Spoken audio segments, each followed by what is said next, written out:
Welcome to the High Tech Freedom Podcast. This is a podcast where we bring successful tech sales professionals, thought leaders, and entrepreneurs to share best practices, insights, and lessons learned with other tech sales professionals.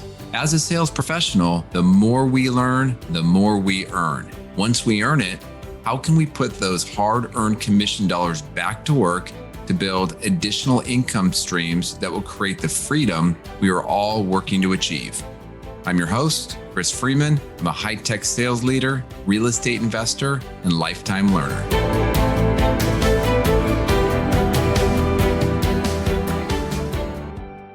All right, welcome back to the High Tech Freedom Podcast. I'm your host, Chris Freeman, and we have a really exciting episode and exciting guest today. My guest, David Fisher, is someone that you really want to pay attention to.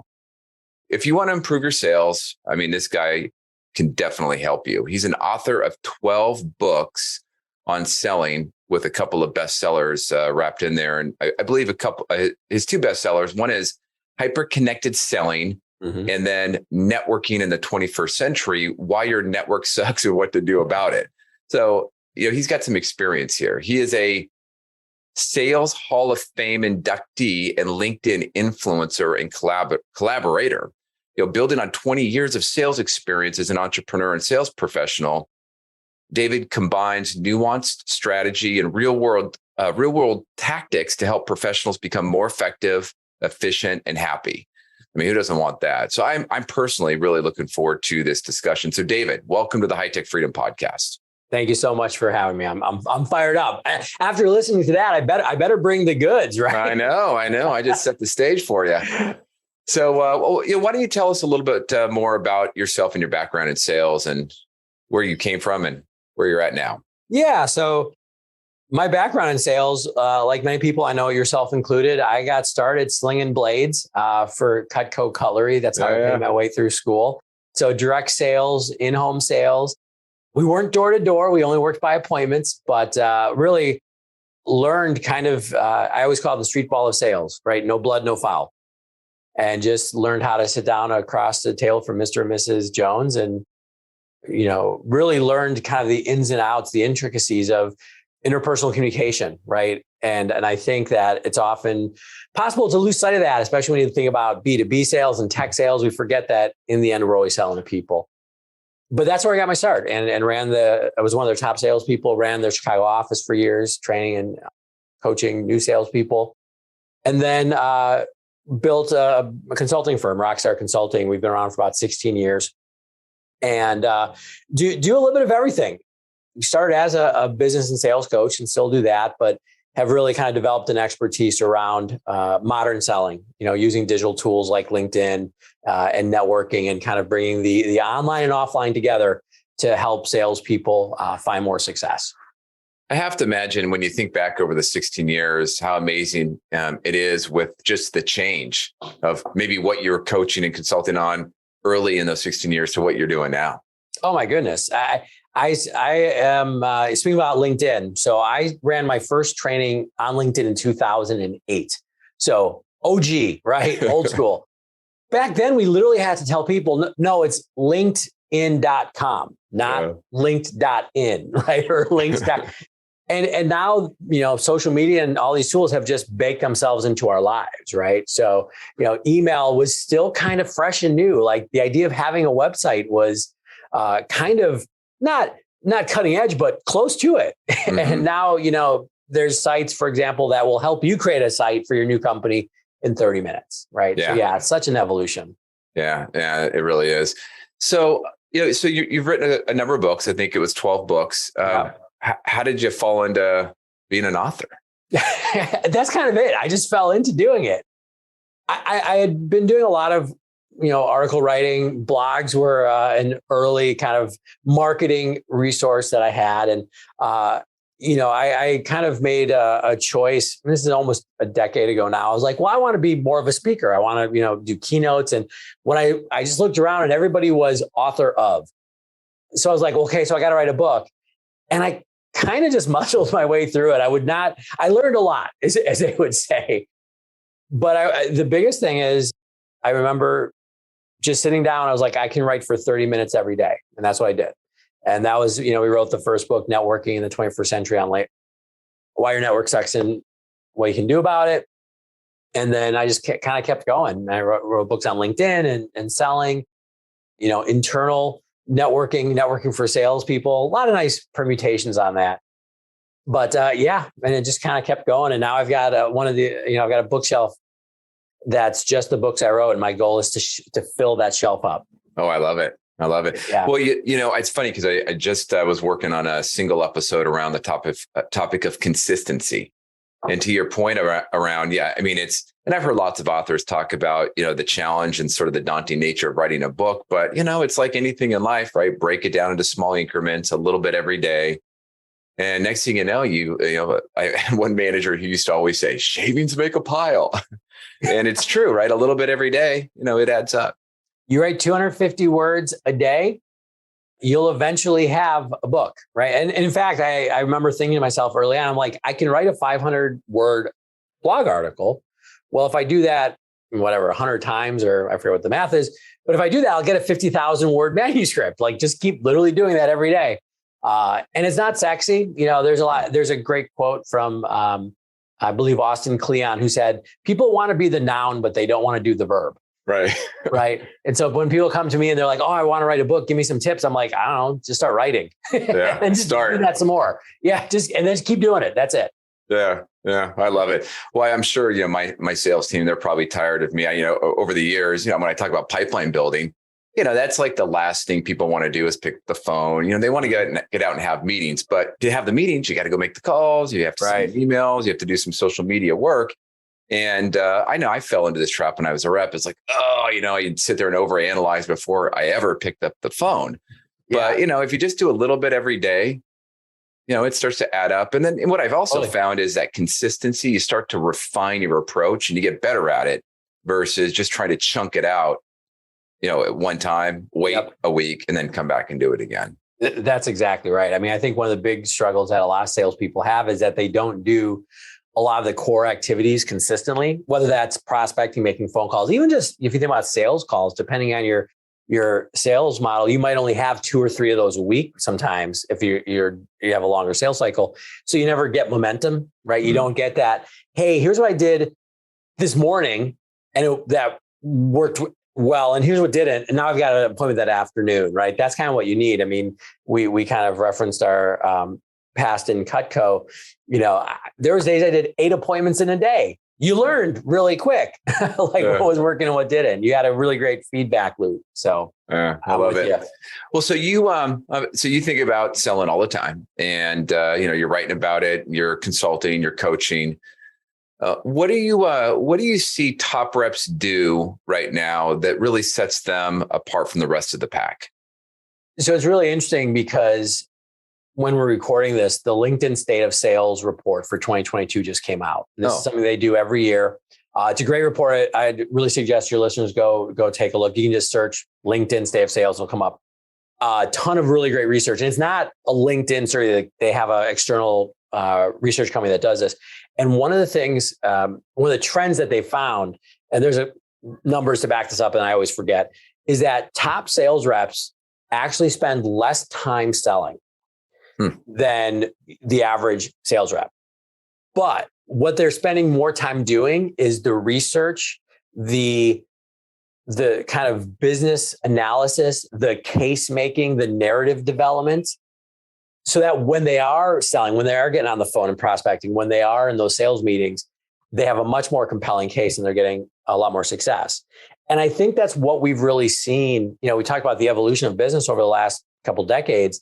Salespeople, if all you are is transactional, let's face it, we can probably get a website and some AI to do that. The top salespeople are the ones who are really diving in. They've got some business acumen. They're really understanding what their prospects and their customers need, and then conveying that, right. Which isn't necessarily simple. Right. It's not hard, but there's some complexity that you have to bring to the role, I think, these days. Yeah, so it's interesting. So that level of effort and research and building that narrative, we often talk, or I've been with a number of other guests that talk about, right, that insight-led type selling, and putting the conversation more in the customer's words, putting it on them versus on you. And that's hard to do if you're not spending that time to build that narrative and kind of getting into their head as far as a business and how they operate and, what's important to them. So it makes sense. Yeah. You can even look at this as through a simple lens, for example, discovery calls, right? So, for example, in tech sales, especially, there's, hey, we're going to have a discovery call. The average rep goes, hey, I've got my 10 questions I'm going to ask. And really, I'm just trying to lead the customer to say that they've got a problem that I know how to solve. Versus you look at top salespeople walk in and go, hey, I've done this research. I know this might be a problem for you. Hey, here's a couple other of our clients that we work with that they have these problems and challenges. Is that happening for you as well? If you could solve these, where would that take the business? Let's look 12, 18, 24 months down the line. Mm-hmm. That's a real discovery call, right? And that's, I think, what top salespeople are doing. I love the example you just used there. Here's what we're seeing from other customers. Because it's one thing to say, hey, here's what we think, right? Yeah. And, everybody knows you're selling something, but, here's what we're seeing from other customers. Here's some of the experiences they've had, the challenges that they've had, kind of the ways they're working around it. What are you seeing? What are you hearing? Yeah. Is this similar to what you're facing in your industry? I'm curious. So from a research perspective, any tips, suggestions to, because it is a balance, right? You don't want to spend too much time researching because it can be a rat hole at times for a rep that really takes them away from having to do the hard part, which is pick up the phone and start the process. Any suggestions on how to do really quality research with some speed? It's a great question. And I think part of it stems from looking at, I kind of look at it as an inverse relationship. Put the earlier in the funnel you are, the less research you should be doing. But you should be doing some. So To your point, I've definitely seen the sales rep go, well, I've got to research for 20 minutes before I pick up the phone. BS, right? Yeah. That's not true. What I think, like, very simply, is actually doing some research up front. And what I mean by that is who's my target market? You might have that from your organization. You might not. Go, like, who am I really trying to sell? Who can we really serve, right? There's a saying that I learned from one of my managers: if you try to be everything to everybody, you're nothing to no one. Yeah. Right. So you can actually get yourself in the ballpark pretty fast with some of that, that kind of early research. And then I think it's as simple as even just doing a quick LinkedIn search for somebody. I know I'm going to call this person. I'm going to zoom through their profile, a couple points of connection. Is there something I can say that I right away go, hey, I understand your background, your company, something like that. And I think you want to, at most, spend a minute or two before calling. Now, if you can get that meeting, that's when you kind of maybe start doing a little bit more of that investment in time. Yeah, I'm so glad to hear you say that, because I recorded a single episode around the idea that reps are wasting too much time researching. Trying to be a little bit provocative, sometimes you got to do that. But my point was, look, if you're trying to get a meeting and you're spending 20 minutes researching, it's too much. You need 5 minutes, because at the end of the day, what you're looking for how are you going to connect? How are you going to have some information that will resonate with that person to really engage and get that hook and get the conversation going? And then listen, ask questions, be genuinely curious, do, your professional sales thing that you do. And then once you have the opportunity, the research changes. Absolutely. But, for that initial prospecting effort, you don't need to over-rotate on it. That's exactly right. And it's not worth a huge investment in time, because, hey, you might not get a hold of them and then you just wasted 20 minutes. Yeah. You've never even talked to them. But yeah, doing enough to at least, I always look at sales as getting to the next step, right? Like whether it's top of funnel and you're like, hey, I'm just trying to get the discovery call, I'm trying to get a sales call. The goal is to simply move people forward. So you have to ask yourself, what do I need to know to move the customer forward at this point? Mm-hmm. And in a prospecting call, it's not that much. Right. Now, if you're like, hey, I'm going into a closing meeting, yeah, you should walk in there with a pretty solid amount of research, but they've also earned that time use for you. You touched on LinkedIn. One of the things that I like to do, once we maybe have that opportunity going, is make sure I'm following the company, make sure I'm following the CEO, follow some of the executives. And then, if they've got a blog, follow it. And then if I do have a meeting coming up, it's always good to quickly go back and say, all right, have they posted anything? And then I just love working that into the conversations. Like, hey, I saw that, you guys are working on this. How does that impact what you're doing? Or how does that impact your project? Or how does that trickle down to you? And usually, they know because that stuff all comes top down within the organization. The quick, and I do this too, and not even for sales calls, like any meeting I have pretty much, I'll always go look at the person's LinkedIn profile real quick and then see if they've posted or commented. Because it lets you kind of get into their mind stream before you ever talk to them, right? Oh, this person just posted that they were on vacation, right? Or they just were involved in a event in their area. Great. Yeah. How do I work that in? And it's, if you want to ask what top performers do, they do that, right? They take those extra couple minutes. I'm actually surprised more don't. I'm surprised more don't. But anyways. It doesn't take a lot of effort to not be mediocre, but that's why most people are mediocre, right? I think that's a good quote there. I hope you are enjoying this episode. I wanted to break in with a quick commercial. During the podcast, we sometimes talk about how to invest those hard-earned commission dollars so that you can build that freedom we are all working towards achieving. Now, I built that through 20 years of real estate investing. Now, recently, my team helped me put together a webinar on how top sales pros can create passive income and achieve financial freedom with hands-off real estate investing. Now, I'm still doing this. And as I continue to invest, I'm giving opportunity for others to learn and invest alongside of me. So if you want to learn more, go check out our webinar at hightechfreedom.com/webinar. That is hightechfreedom.com/webinar. We will also put the link in the show notes. Now back to the show.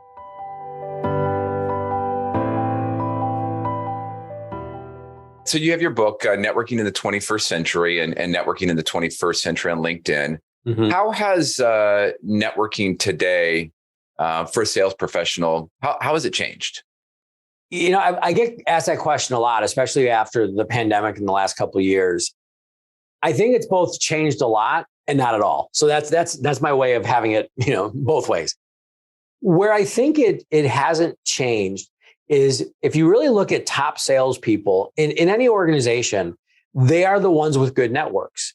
And it's not a network that they've built up because they're like, hey, I want to get something from somebody. It's because they see the value of relationships. And that's kind of, if you look at the core of kind of my philosophy in the books I write, it's like networking is relationship driven, not transactional. If you think networking is going to a conference and just passing out a bunch of business cards and then hitting people up, you're going to struggle. And that's what a lot of people think networking is, versus networking as I'm going to build relationships with somebody. I'm going to try to find ways to give to my connections first. I'm going to, and then if, they can help me, I'm going to ask for that help.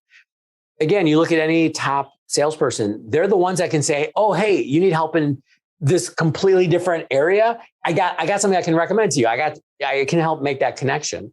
And I think that's the same today. I think what has changed is our ability to use digital communication to create those relationships. And, during the pandemic, we kind of had to. But I do see that sales people who are really who get this relationship driven aspect of it are using tools like Zoom, like LinkedIn, like texting, not as a way to replace the in-person piece, but to augment it. Right.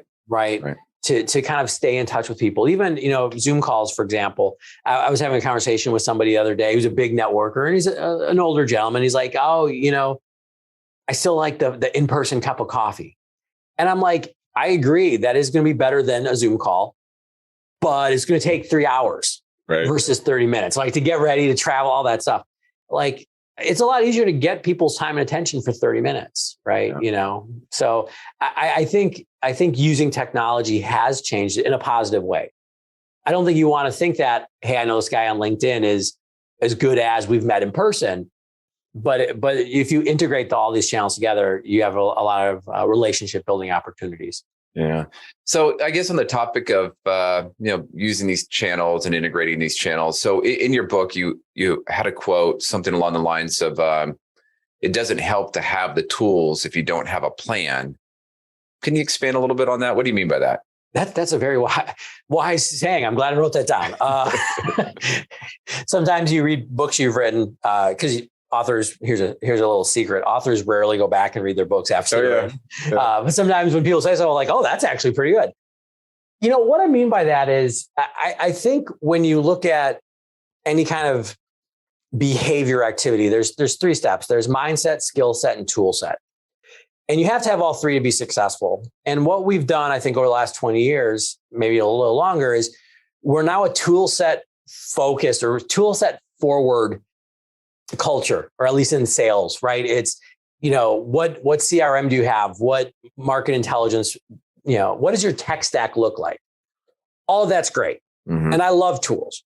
But if you don't know what you're trying to do with those tools, if you don't have the skills to use them, and if you don't have the mindset about how this works contextually, it doesn't matter.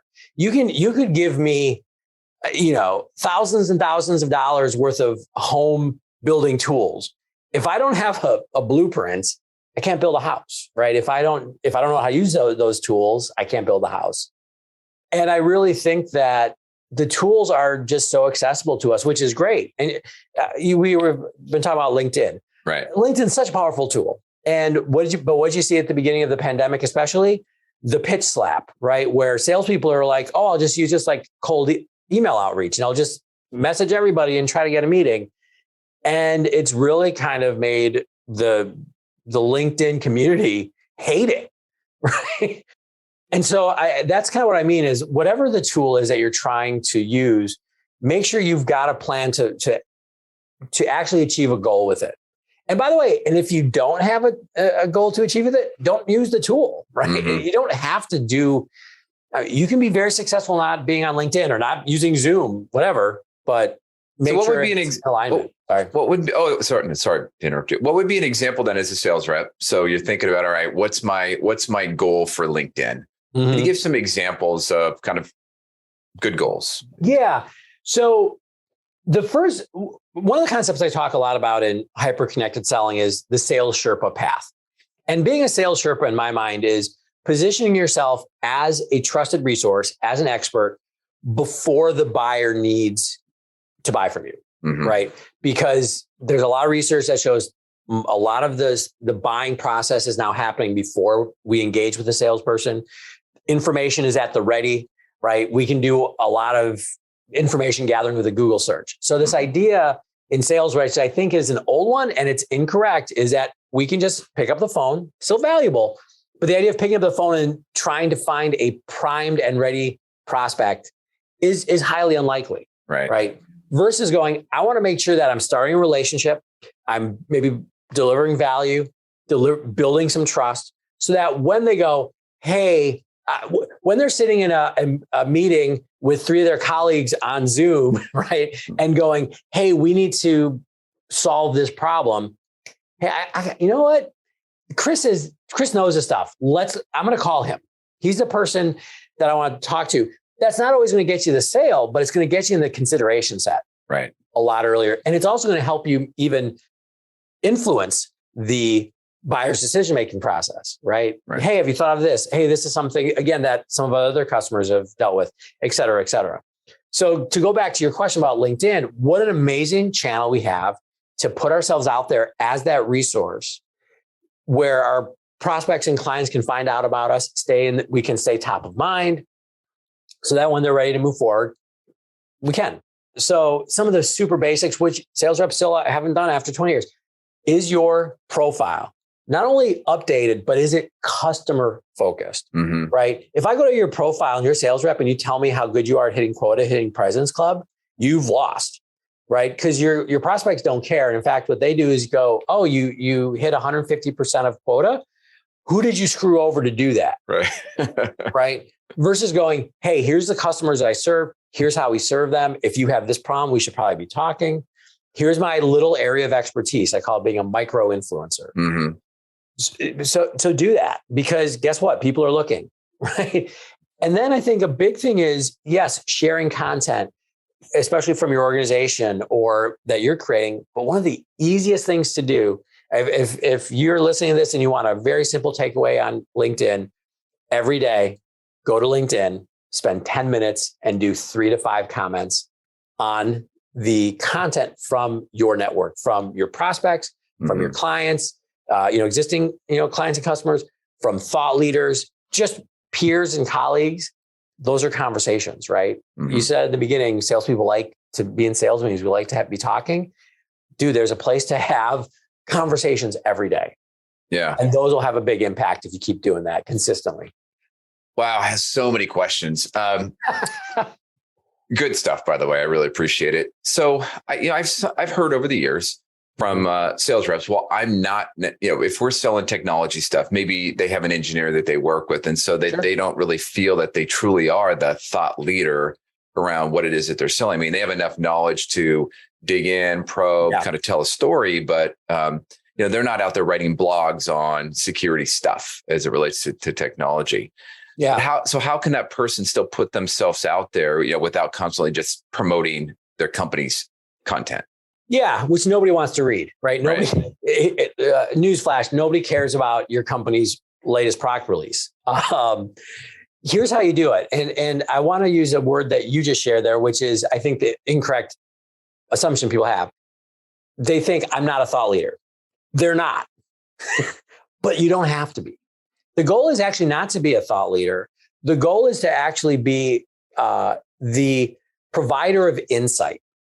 And what I think really insights are is taking a piece of information and providing a lens to help the reader, in this case, understand that piece of information, right? An example I use a lot is real estate, because most of us have familiarity with this. People thought that when the internet came around, real estate agents would go away. Right. There's now more real estate agents licensed in the US than ever, right? Now, the reason why is because, I can go online and get all the information about properties I want. But a real estate agent is the conduit to tell me, when that listing says cozy and near transportation, it's tiny and next to the highway, right?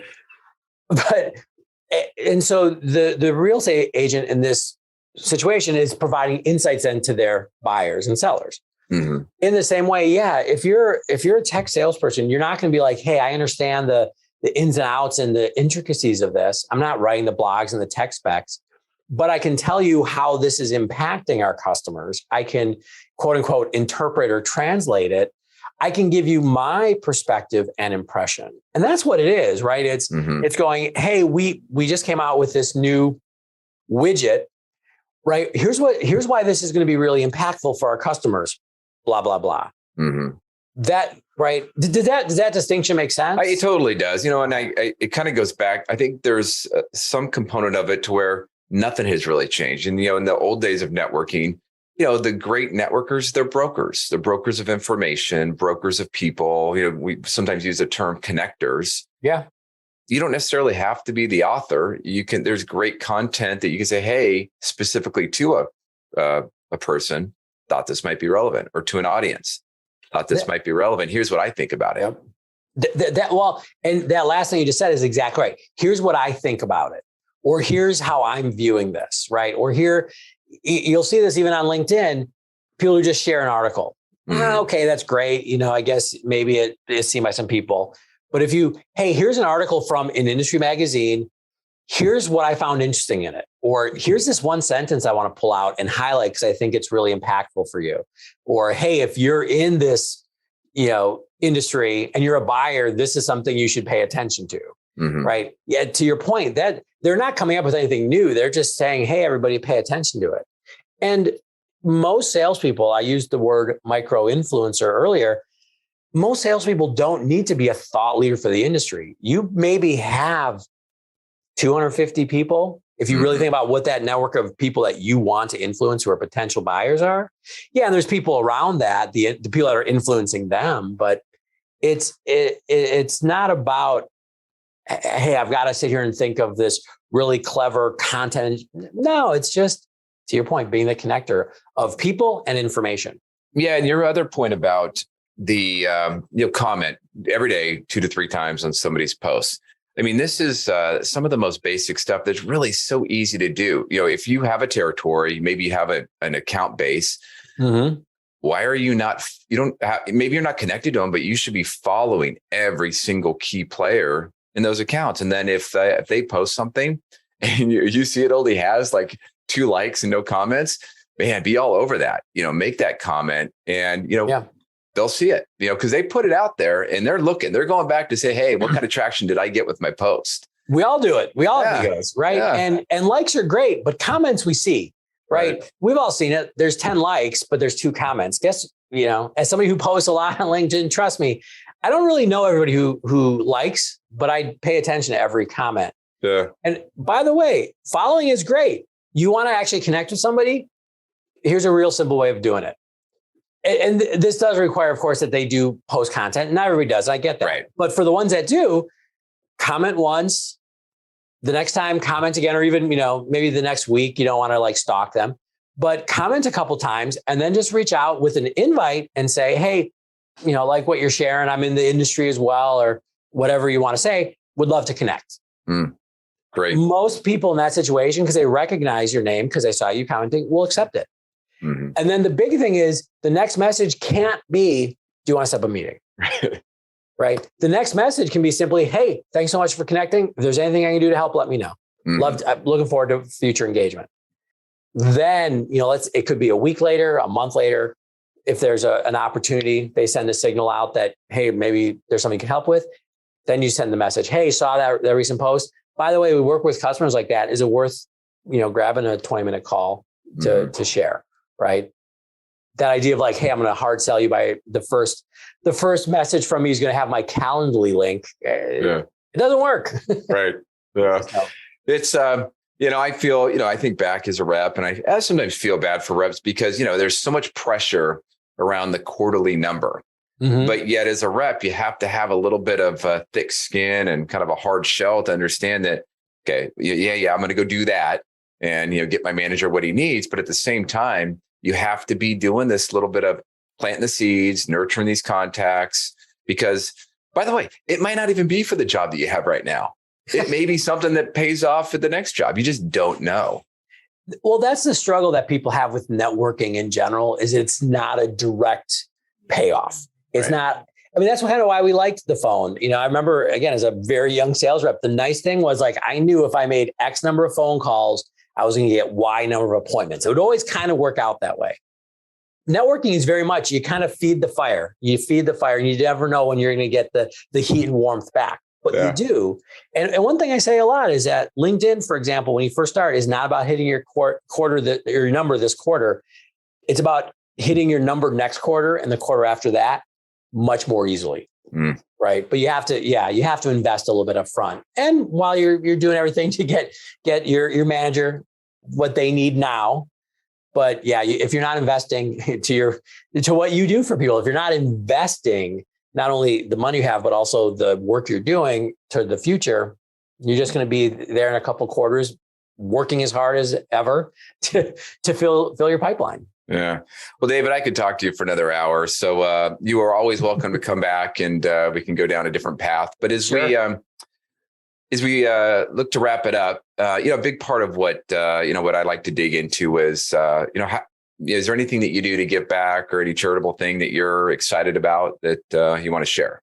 Yeah, great question. I've always done a lot of my charitable work has actually been more of my time and talent, because that's something that I've I think that's what I can provide. And so the stuff that I've been excited with, and I would suggest even to listeners is find an organization that you like and just get involved.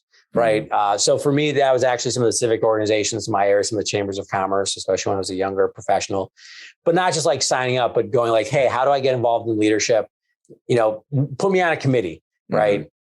And that's something I've continued to do. And I don't think professionals do enough of. One, because the one reason they should do is just, it is a good thing. It feels good. It helps the organization as a whole. There's a nice benefit of relationship building as well. And, hey, it's nice writing a check sometimes, but a lot of times these organizations need help, right? Or they just need the cash. So yeah, that's a suggestion I would make in what I do. Yeah, that's a great suggestion. I had recently joined a Rotary Club here locally, and it's been amazing because there's like 30 different charitable things that they're involved with. So I can kind of say, all right, what interests me? Where can I add value? Where can I use some of my talents to help out? And yeah, I'm still less than a year in, but there's just so many opportunities to dig in and add value. So they do great stuff. Lived in Evanston, the headquarters of Rotary for years. So. Oh yeah. Forgot about that. Well, hey, is there anything else you'd like to share with the sales pros out there? No, just keep at it. You're doing good work. If there's anything else I can do, feel free to follow up. I'm on this platform called LinkedIn every once in a while. So is that the best way if somebody wants to reach out to you? Yeah. The two places to find me, LinkedIn, linkedin.com/in/IMDfish, IAMDFISH. Always happy to connect. And I do post a lot of content and have a lot of conversations there. And our online home is davidjpfisher.com. And, we do a lot of articles and stuff there as well. So. Yeah, you're easy to find. You can just go to Amazon and type in your name and the books will pop up. There you go. If you want to buy some books, I will not stop you. We're right there on Amazon. Sounds great. Well, David, really appreciate your time. Thank you. Absolutely. Thanks for having me. Thanks again for joining us today. To get more sales and real estate tips, you can subscribe to our newsletter at hightechfreedom.com. You can also join our private Facebook and LinkedIn group that is exclusively for sales professionals. If you found a nugget of good information in the podcast, please subscribe, give us a positive rating, and write a review. If there is a topic that you would like us to cover in the future, please send us a note through our website at hightechfreedom.com. Until next week, make this your best week ever.